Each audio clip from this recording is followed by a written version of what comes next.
Hadirin wal hadirat rahimakumullah, tiba saatnya kita semua akan mendengarkan tausiah oleh Al-Habib Sayyid Muhammad Yasin Al-Idris Al-Hasani. Waktu dan tempat dipersilakan.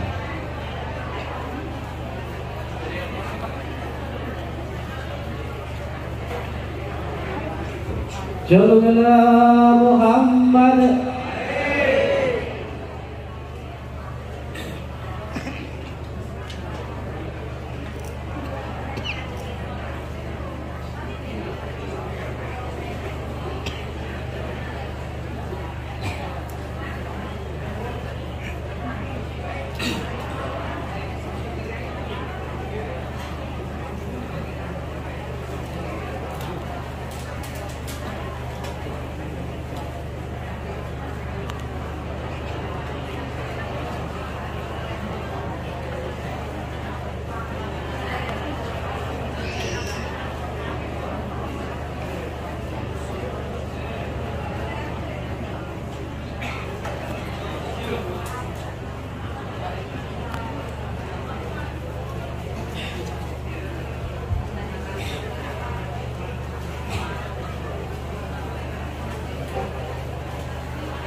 Assalamualaikum warahmatullahi ta'ala wabarakatuh.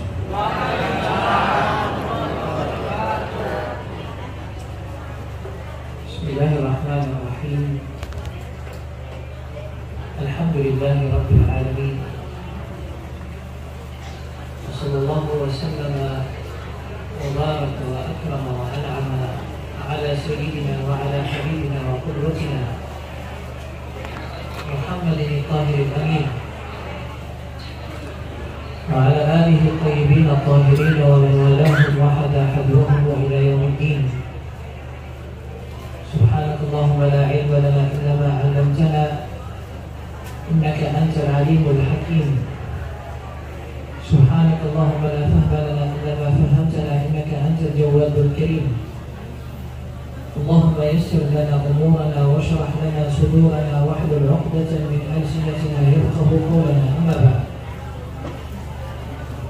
Ma'asyara al-hadirin wal hadirat fi hadha al-majma' al-mubarak. Assalamu alaikum warahmatullahi ta'ala wabarakatuh.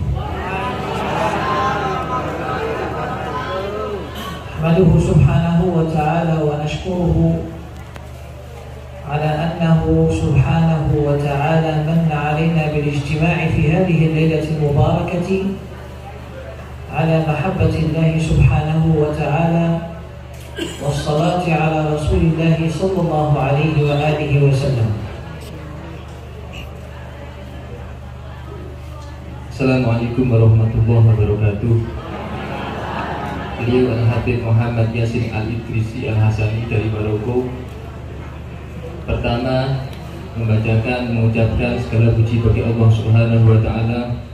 Salawat salam kemuliaan diaturkan kepada junjungan kita Nabi Agung Muhammad sallallahu alaihi wasallam. Kemudian kepada keluarga Rasulullah sallallahu alaihi wasallam dan para sahabat dan semua pengikut-pengikut baginda Nabi Muhammad sallallahu alaihi wasallam. Maha suci Allah Subhanahu wa taala yang tidaklah kita punya ilmu kecuali diberikan Allah Subhanahu wa taala. Dan tidak diberikan punya kepahaman kefahaman kecuali Allah lah yang memberikan paham kita. Dan sungguh anugerah yang besar kita semua telah dikumpulkan di majlis di tempat tidak lain Allah lah yang telah mengumpulkan kita, Allah Subhanahu wa taala. Ma'asyiral hadirin, awwalu ma yanbaghi أن نتفكر فيه وأن نتفهمه في حياتنا الدنيا هو العبودية لله سبحانه وتعالى. Hadirin yang dimuliakan Allah Subhanahu wa taala. Pertama, yang paling penting kita ketahui dan paling penting kita pahami, yaitu bagaimana kita menyembah beribadah kepada Allah Subhanahu wa taala. لا بد لنا من الحرص على هذه الصفة التي وصفنا الله سبحانه وتعالى وهي صفة العبودية.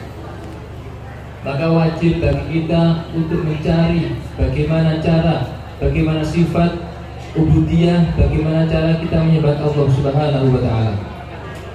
فما دمنا أننا نحقق الصفة التي وصفنا الله سبحانه وتعالى وهي صفة العبودية في حياتنا الدنيا، فإننا نحقق بذلك اليقين والثقة التامة بألوهية الله سبحانه وتعالى وعلى أنه جدير بالخضوع والطاعة والإجلال. Maka kita harus betul-betul menyatakan sifat ubudiyah, sifat ibadah kepada Allah. Kita percaya, kita beriman bahwa Allah yang pantas kita sembah, yang pantas kita tundui, yang pantas kita sembah, yaitu Allah Subhanahu wa taala. وهذه التكاليف التي كلفنا الله سبحانه وتعالى بها من صلاة وصيام وزكاة وصوم وحج إنما هي تكاليف كلفنا الله سبحانه وتعالى لكي نتم بها حقيقة العبودية في حق الله تبارك وتعالى. Semua ibadah-ibadah yang kita disuruh Allah untuk menyembahnya, yaitu melalui sholat, melalui zakat, melalui macam-macam ibadah, itulah taklif dari Allah, perintah dari Allah yang wajib kita lakukan. ففي عبودية الله سبحانه وتعالى الحرية المطلقة. Di dalam kita menyembah Allah itulah ada sifat kemerdekaan yang merdeka, yang lepas. فمن كان يريد أن يكون حرا في الدنيا وفي الآخرة فعليه أن يحقق صفة العبودية لله تبارك وتعالى. Barang siapa ingin yaitu merdeka di dunia dan akhirat, maka hendaklah betul-betul menyembah kepada Allah Subhanahu wa taala. ومن أراد أن يكون عبدا في الدنيا وفي الآخرة يتبع نفسه هواها. Dan barang siapa ingin yaitu jadi budak di dunia dan akhirat, maka dia mengikuti hawa nafsunya. فالإنسان الذي يتبع نفسه هواها هذا إنسان سجين.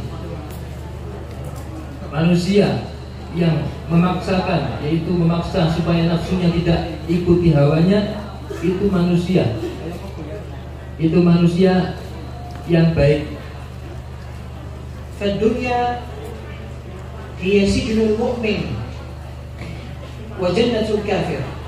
Dunia yang kita tempati ini adalah penjaranya bagi orang mukmin dan surganya orang kafir. فالإنسان المؤمن بالله سبحانه وتعالى دائما يعيش في شوق إلى الله سبحانه وتعالى وفي شوق إلى رسول الله صلى الله عليه وسلم. Manusia, orang yang yaitu manusia yang muslim atau orang yang beriman di dunia ini selalu rindu kepada Allah, selalu rindu kepada Rasulullah Sallallahu Alaihi Wasallam. لكن الإنسان الذي يتبع نفسه هواها دائما في خوف من لقاء الله سبحانه وتعالى. Akan tetapi manusia yang selalu mengikuti hawa nafsunya itu selalu dalam keadaan takut kepada pertemuan Allah Subhanahu wa taala. والإنسان الذي يخاف من الله سبحانه وتعالى أو يخاف من لقاء الله سبحانه وتعالى وهو يوم محتوم ولقاء محتوم هذا إنسان لا يحب لقاء الله ولا يحب لقاء رسول الله صلى الله عليه وآله وسلم.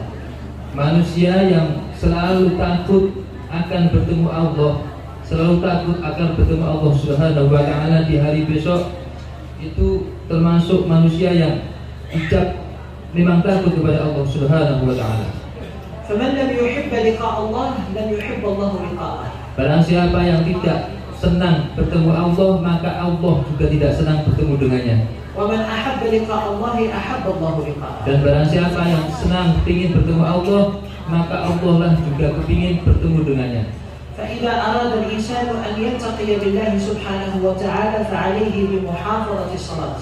Barang siapa kepingin Allah senang dengan orang tersebut, maka jagalah sholat 5 waktu. فمن أراد أن يلتقي بالله سبحانه وتعالى فليهرع إلى الصلاة.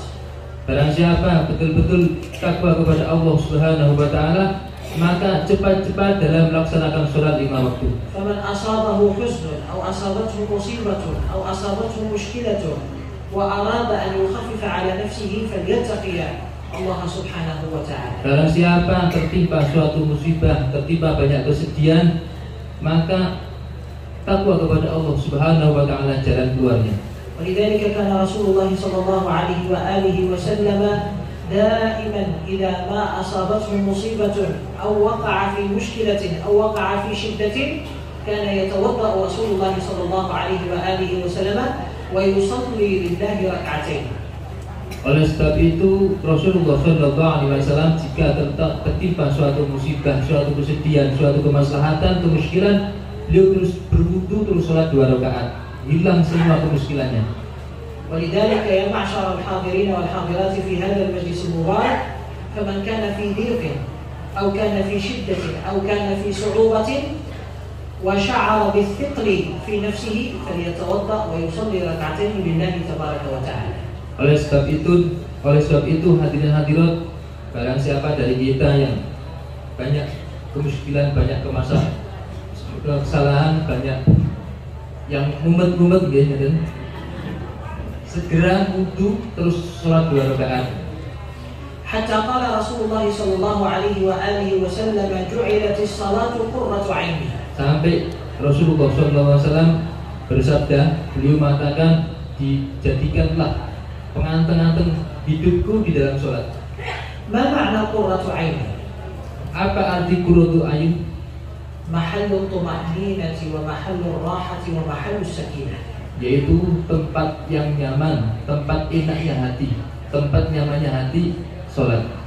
فمن أراد أن يشعر بالأمان وأراد أن يشعر بالراحة النفسية وأراد أن يشعر براحة البال فعليه بالمحافظة على الصلاة والإكثار من الصلاة والإكثار من ذكر الله والإكثار من الصلاة على رسول الله صلى الله عليه وسلم. Barang siapa kepingin enak tubuhnya, nyaman hatinya, perbanyaklah melakukan sholat, melakukan yaitu ibadah dan memperbanyak sholawat Rasulullah SAW. وهذه الفضائل والرحمات الإلهية التي أجراها ربنا سبحانه وتعالى من خلال التكاليف التي كلفنا الله سبحانه وتعالى ليشرفنا بها إنما هي لصالحنا، إنما هي لتحقيق السعادة الأبدية التي أرادها لنا الله سبحانه وتعالى في الدنيا وفي الآخرة. Semua perintah Allah, taklif dari Allah seperti halnya sholat, itu tidak lain tidak Allah perintah kepada kita supaya kita termasuk orang yang beruntung, termasuk kita itu orang yang benar-benar dikehendaki baik Allah Subhanahu wa taala. وحتى تتحقق هذه السعادة الأبدية من خلال هذه التكاليف التي كلفنا الله سبحانه وتعالى بها علينا أن لا ننسى صفتنا الحقيقية. صفتنا الحقيقية في هذه الدنيا، صفتنا الحقيقية على وجه هذه الكرة الأرضية أننا عباد الله. هذه هي الصفة الحقيقية وهذا الاسم الحقيقي الذي سمانا الله سبحانه وتعالى به. Supaya jadi nampak, jadi nyata yaitu keberuntungan kita besok mendapatkan surganya Allah Subhanahu wa taala, kita haruslah berperasaan, harus merasa bahwa kita betul-betul hambanya Allah Subhanahu wa taala yang di dunia ini kita sifatnya sifat ubudiyah, sifat menyembah Allah Subhanahu wa taala. كن من شئت في هذا العالم إلا أنك لست مخيرا في كونك عبدا لله. Hiduplah sesuka kamu di dunia ini.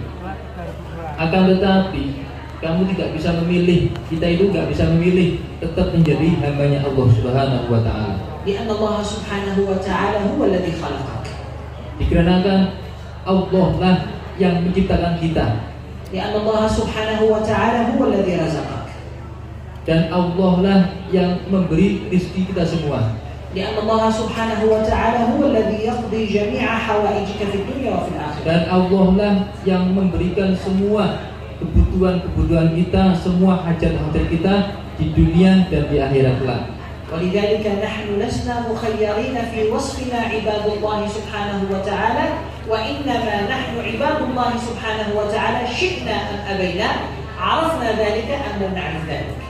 Maka dari itu, karena semua itu Allah yang memberikan kepada kita, kita tidak bisa memilih, kecuali kita itu tetap hambanya Allah Subhanahu wa Ta'ala. ولذلك يا معشر الحاضرين والحاضرات، لما جعلنا الله سبحانه وتعالى من عباده أراد تكريمنا وتشريفنا وتفضيلنا عن سائر المخلوقات. Oleh karena itu, hadirin hadirat, Allah menyuruh kita berbagai macam ibadah. Itu tidak lain tidak karena Allah kepingin membedakan kita di antara makhluk-makhluk yang lain. فأول شرف شرف الله سبحانه وتعالى به الإنسان أنه قد جعله من بني آدم ولم يجعله من جنس آخر من المخلوقات. Kemuliaan yang Allah berikan kepada kita yaitu awal kemuliaan dijadikan kita manusia, dijadikan kita anak Nabi Adam alaihissalam, bukan anak yang lain, anak jin atau anak apa. والإنسان هو أجمل مخلوق على هذه الأرض. Manusia itu indah-indahnya makhluk di muka bumi ini. بل جعله الله سبحانه وتعالى خليفته في هذه الأرض. Bahkan Allah jadikan manusia itu sebagai pemimpin di muka bumi ini. فهذا تشريف آخر من الله سبحانه وتعالى للإنسان. Inilah sebuah kemuliaan yang lain di dalam terciptanya manusia di muka bumi ini. ثم جعله الله سبحانه وتعالى إنسانا عاقلا. Kemudian Allah jadikan manusia ini manusia yang punya akal. من أجل أن ييسر لنفسه وأن يسهل لحياته وأن يتبع طريق ربه وسنة رسول الله صلى الله عليه وسلم. Agar supaya manusia itu bisa membedakan yang baik yang buruk, bisa mengikuti jejak orang tuanya, bisa mengikuti orang-orang soleh, bahkan bisa mengikuti yang terpenting bagi Nabi Muhammad SAW. ولذلك الله سبحانه وتعالى جعل عقولنا في الجهة العليا من جسمنا. Oleh karena itu Allah jadikan kita punya akal dijadikan di kepala, bukan di kaki atau di perut.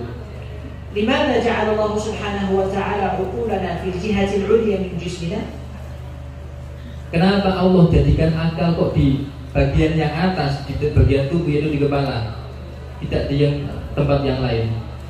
من أجل أن يكون الإنسان دائما في الرقي وفي الارتفاع إلى أعلى الدرجات. Yaitu supaya manusia itu selalu naik pangkatnya, naik derajatnya. والطريق في هذا الصعود إلى أعلى الدرجات لا يكفي العقل فقط، بل يحتاج إلى الوحي، بل يحتاج إلى كلام الله، ويحتاج إلى كلام رسول الله صلى الله عليه وسلم. Cara manusia itu selalu tinggi derajatnya, selalu naik derajatnya, itu tidak cuma butuh akal saja, akan tetapi butuh wahyu, butuh Al-Quran, butuh kalamullah Ta'ala. ولذلك أوصي جميع الحاضرين والحاضرات بالحرص على القرآن الكريم. Maka dari itu saya sendiri berwasiat kepada antum semua untuk selalu menjaga Al-Quran, membaca Al-Quranul Karim. والحرص على قراءة القرآن الكريم وتلاوته وتعلمه. Dan terus yaitu membaca Al-Quran, belajar Al-Quran, menyebarkan Al-Quran. لأن القرآن ليس يوصلنا إلى أعلى الدرجات فقط، بل القرآن الكريم يحفظ سعادتنا في الدنيا والدنيا. Al-Quran tidak cuma menjaga kita, akan tetapi juga mengangkat derajat kita di dunia dan juga di akhirat kelak. ولذلك قال ربنا سبحانه وتعالى قوا أنفسكم وأهليكم نارا. Oleh karena itu Allah Subhanahu wa Ta'ala berfirman di Al-Quran, qu anfusakum, jagalah diri kalian dan keluarga kalian dari api neraka.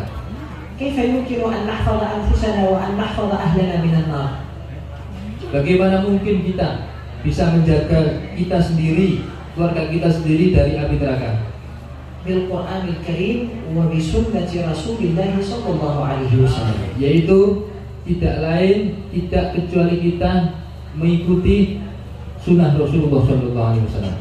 ولذلك أمرنا الله سبحانه وتعالى بطاعته وبطاعة رسول الله صلى الله عليه وسلم. Oleh karena itu Allah perintah kita untuk selalu taat, ikut kepada Allah dan ikut Rasulullah Sallallahu Alaihi فالله Wasallam. سبحانه وتعالى عندما أمرنا بطاعته وعندما أمرنا بطاعة رسول الله صلى الله عليه وسلم لم يكن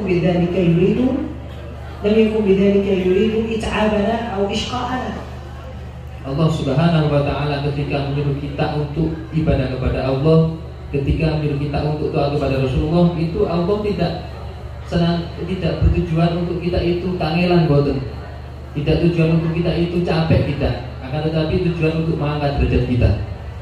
ولذلك علينا بالالتزام بطاعة الله وطاعة رسول الله صلى الله عليه وسلم يرفعنا الله سبحانه وتعالى بذلك إلى أعلى الدرجات وإلى درجة محبة الله ومحبة رسول الله وأن نكون ممن أحبهم الله وأحبهم رسول الله صلى الله عليه Oleh وسلم. karena itu kita selalu yaitu taat kepada Allah dan Rasul, supaya Allah mengangkat selalu derajat kita bahkan di derajat yang paling tinggi, dan bahkan sampai kita itu cinta kepada Allah Subhanahu wa taala dan Allah juga cinta kepada kita. إذن فمن أراد أن يحفظ نفسه وأراد أن يحفظ أهله وأن أراد أن يحفظ عياله وأقرباءه من النار ومن العذاب ومن جميع الصعوبات ومن جميع المشاكل والمصائب فعليه أن يلتزم القرآن الكريم وأن يلتزم كلام حبيبنا محمد صلى الله عليه وآله وسلم. Sehingga barang siapa yang ingin menjaga dirinya, menjaga keluarganya, menjaga kerabatnya, menjaga semua yang berhubungan dengannya dari api neraka, maka sebaiknya selalu yaitu membaca Al-Quranul Karim, selalu mengikuti sunnah-sunnah Rasulullah SAW, selalu beribadah kepada Allah Subhanahu wa taala. لأنكم يا معشر الحاضرين والحاضرات ترون أن الله سبحانه وتعالى تكفل بحفظ القرآن الكريم منذ 14 قرنا. Baik, hadirin hadirat yang dirahmati Allah Subhanahu wa taala. Allah Subhanahu wa taala itu mengajak kita semua untuk mengenal Al-Qur'an semenjak 14 abad yang lalu. والله سبحانه وتعالى هو الذي تولى حفظه خلال 14 قرنا من الزمن. Dan Allah lah yang menjaga Al-Qur'an itu sampai sekarang utuh, padahal sudah 14 abad yang lalu. الله سبحانه وتعالى حفظ حروف القرآن وحفظ ألفاظ القرآن وحفظ آيات القرآن، بل حفظ حتى حروف ونقط حروف القرآن الكريم، بل وحفظ حتى حركات القرآن الكريم، حتى حركاته من فتحة وكسرة وضمة وسكون. الله سبحانه وتعالى أيضا تولى بحفظه. الله سبحانه وتعالى أيضا تولى بحفظ حروف الياء ونقط حرف الياء ونقط حرف النون ونقط حرف القاف ونقط حرف الثاء ونقط حرف الشين.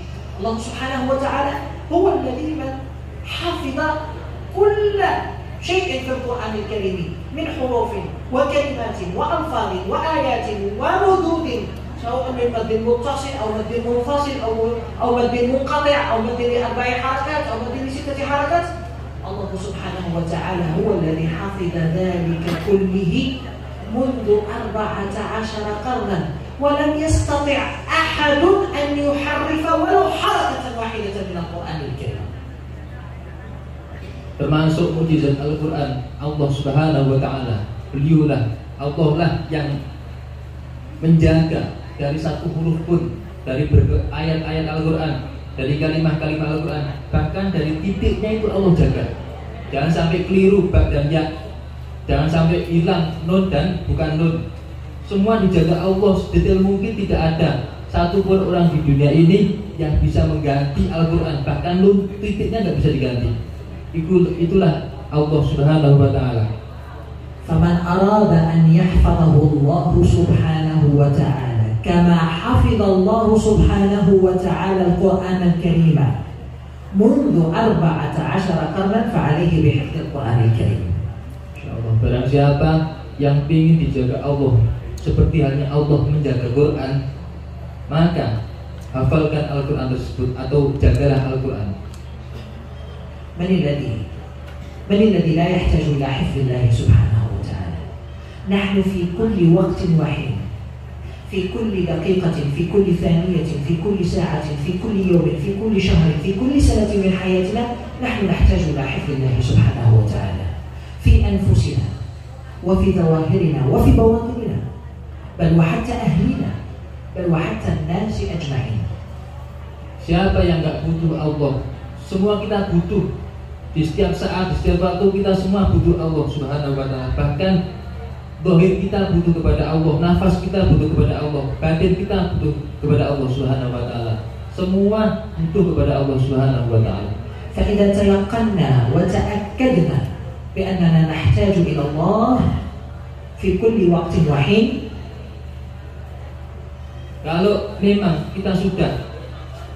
kita itu butuh kepada Allah di setiap saat dan setiap waktu, فعلينا أن نعمل لله قدر حاجتنا إليه. Maka kita wajib, yaitu hendaknya kita benar-benar memasrahkan semua kebutuhan kita kepada Allah Subhanahu wa Ta'ala. فما هو مقدار حاجتنا إلى الله؟ Bagaimana atau berapakah butuh kita kepada Allah Subhanahu wa Ta'ala? مقدار حاجتنا إلى الله سبحانه وتعالى لا يمكن حدها ولا يمكن حصرها بالأعداد. Kebutuhan kita, kadar butuh kita itu nggak bisa menghitung. Tiap hari butuh banyak, gimana? Butuh bumbu, butuh apa-apa, ya. Banyak sekali kita kebutuhan kepada Allah Subhanahu wa Ta'ala. ولذلك علينا أن نعمل لأجل الله بقدر حاجتنا لله. Oleh karena itu kita harus beramal ibadah kepada Allah menurut bagaimana hajat kita kepada Allah. لو كنا نعمل لله بقدر حاجتنا إليه لشق ذلك علينا. Kalau kita amal untuk Allah lillahi ta'ala, maka insya Allah gak ada ragu lagi, keraguan lagi, kita akan dipenuhi oleh Allah hajat-hajat kita. لكن الله سبحانه وتعالى لم يأمرنا أن نعبده قدر حاجتنا إليه لأن حاجتنا إليه لا تنحد ولا تنحصر، لكن الله سبحانه وتعالى أمرنا أن نعبده بقدر استطاعتنا وبقدر جهدنا وقوتنا، لأننا لا نستطيع أن نعبد الله سبحانه وتعالى بقدر حاجتنا إليه، لأن حاجتنا إلى الله كثيرة، حاجتنا إلى الله كثيرة جدا، فلا نستطيع أن نعبده بقدر حاجتنا إليه، وإنما أمرنا الله سبحانه وتعالى أن نعبده بقدر استطاعتنا وقدرتنا وقوتنا. هذه رحمة إلهية من لدنه سبحانه وتعالى إلى عباده. Termasuk rahmat Allah Subhanahu wa Ta'ala yang diberikan kepada kita. Kita itu nyembah, kita itu ibadah kepada Allah bukan menurut banyak hajat kita, bukan, akan tetapi menurut kemampuan kita. Menurut kemampuan kita beribadah kepada Allah Subhanahu wa Ta'ala. Kalau kita menyembah kepada Allah semaksimal mungkin, itu kita nggak bisa. Makanya semampu kita, la yukallifullahu nafsan illa wus'aha. Wattaqullaha mastata'tum. Takwalah kepada Allah semampu kamu semua, semampu kita. ولذلك يا معشر الحاضرين والحاضرات في هذا الاجتماع المبارك أوصي نفسي وإياكم بتقوى الله سبحانه وتعالى وبطاعته وبالامتثال لأوامره وباجتناب نواهيه والإكثار من ذكر الله والإكثار من الصلاة على رسول الله صلى الله عليه وآله وسلم وعمل الخير والحرص على العمل الصالح والحرص على قراءة القرآن الكريم وتلاوته، ففي هذا كله سعادة الدنيا وسعادة الآخرة وسعادة الأهل وسعادة الوالدين والأقرباء. Oleh karena itu, masyaallah hadirin di majelis yang penuh berkah ini, saya berwasiat untuk saya sendiri dan untuk antum semua, untuk jenengan sedoyo, supaya selalu taat kepada Allah Subhanahu wa taala, menjalankan apa yang diperintah Allah, lebihi nopo ingkang dilarang Allah Subhanahu wa taala, ikuti sunah-sunah Nabi, termasuk menjaga Al-Qur'an, terus Quran sak mampunipun, mengikuti sunah-sunah Nabi, ikuti orang-orang salafun saleh kita semua. نسأل الله سبحانه وتعالى أن يجعل جمعنا هذا جمعا مباركا مرحوما وأن يجعل تفرقنا منه من كل شر معصوما. اللهم كن لنا ولا تكن علينا واختم لنا بالصالحات أعمالنا واجعل سجل رحمتك على ذنوبنا ولا تسلط علينا يا ربنا من لا يخافك ويرحمنا. اللهم اجعل في دينك اجتهادنا واجعل التقوى زادنا. اللهم إنا عليك توكلنا واعتمادنا. اللهم ثبتنا على الاستقامة وأعنا على موجبات الطاعة وأعذنا من موجبات الندامة في الدنيا ويوم القيامة. اللهم خفف عنا ثقل الأوزار وارزقنا عيشة الأبرار واكفنا شر الأشرار واعتق رقابنا ورقاب آبائنا ورقاب أمهاتنا وإخواننا وأخواتنا من النار يا عزيز يا غفار. ربنا هب لنا من لدنك رحمة وهيئ لنا من أمرنا رشدا. ربنا هب لنا من أزواجنا وذريتنا قرة أعين واجعلنا للمتقين إماما.